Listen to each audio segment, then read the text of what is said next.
Hello there, grumpy old fart here. I do a lot of weird videos, and if you follow any of my stuff, you'll know I do a lot of weird videos. This particular one was going to be one of the more weird videos. It's weird by even those standards.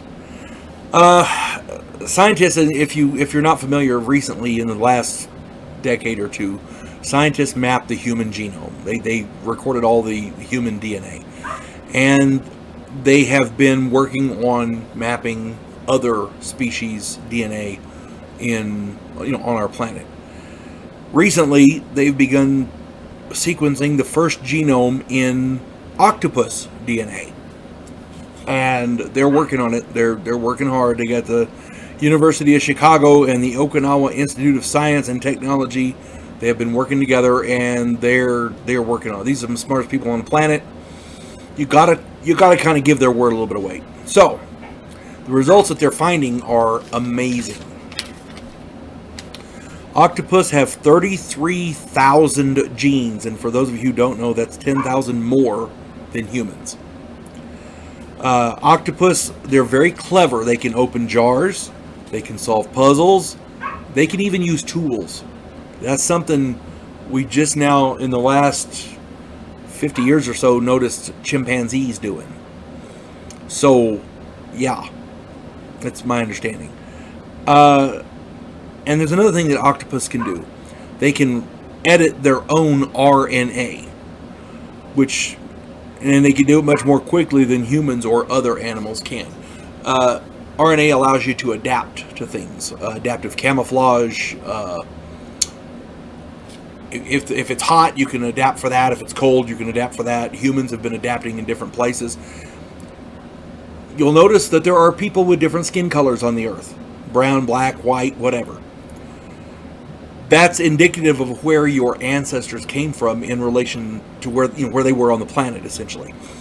The hotter areas have darker skin. The cooler areas had lighter skin. And that's all that means. It's just an aesthetic. Okay? It means it doesn't make one person better than the other. It's just aesthetic. Now, that being said, octopus can edit their RNA for adaptability very, very quickly, much faster than humans. It takes humans generations to do that. Well, if a human's out in the sun, like I'm a white dude, if I go out in the sun, I get burned. That's not adapting to anything. That's called radiation poisoning. Okay, because heat's radiation, solar radiation. Okay? Anyway, this is different. They can actually adapt to different climates.